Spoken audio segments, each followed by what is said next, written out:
سلام بچه ها، اسم من کیانه. امروز اومدیم با هم کانتر سورس رو نصب بکنیم. خب اول میریم در گوگل کروم. من دارم اینجا. خب میریم در گوگل کروم، میزنین کلاینت مود. اینا من دارم اینا. این کلاینت مود رو به انگلیسی بنویسید میاد. آره کلاینت مود رو به انگلیسی بنویسیم میاد. این چی بود؟ کلاینت مود رو بنویسید به انگلیسی میاد. اینجا دانلود کلاینت مود رو میزنید، نصب میشه. اینا اینجا میزنید، بعد میرید اکسترکت هیر میکنید. شاید فکر کنید که خب این چه ربطی داره الان به کانتر سورس. این لانچر کانتر سورسه. آره بعد دیگه نیاز نیست خود فایلم نصب کنید. شما میرید اینجا، الان من چون دارم، میرید تو بخش دانلود، بعدش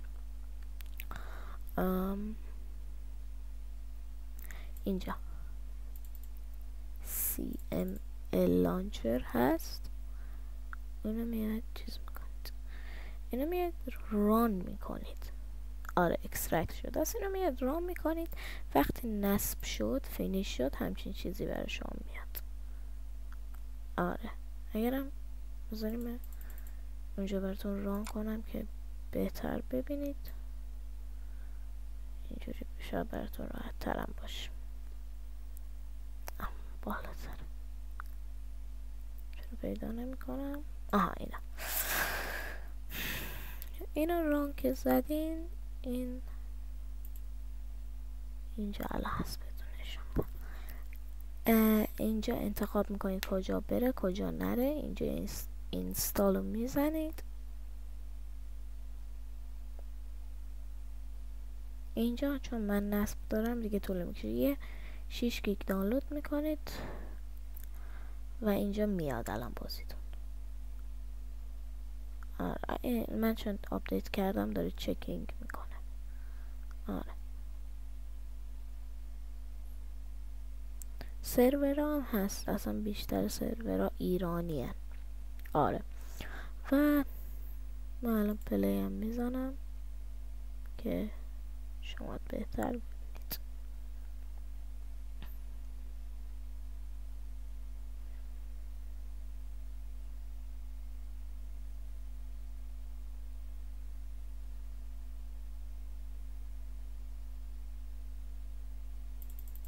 بذار من از اینجا برم که بهتر علمش آره هر موقع هم که اومد اینجا، این بالاخره دوباره باید رام بشه. آره اصلا چیزی نیست. اینا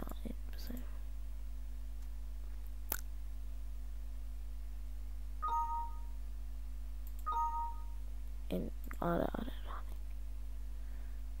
این الان میاد. آره اینجا الان میرید بعدن در بازی، این یه طولی میکشه میاد و بعدش بازی شما نصب میشه. یعنی میرین در بازی. آره این لودینگشه همین. بعدش که میاد الان به شما برشم بهتون میگم. بذارین لودینگ بشه. این خدایا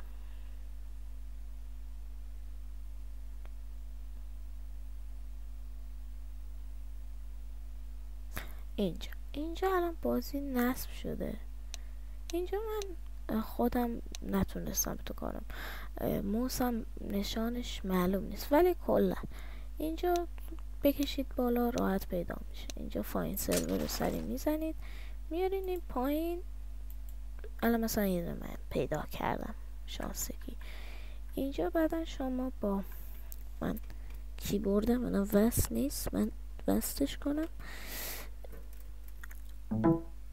الان شما با بالا پایین کردن هر سروری که خواستین رو دانلود میکنید. من بهتون پیشنهاد میکنم الان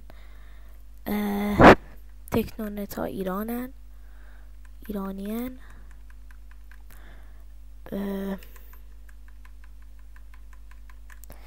دیگه مچ سورس اینا ایرانیه، CS ایرانیه، دور تکنونت ایرانیه.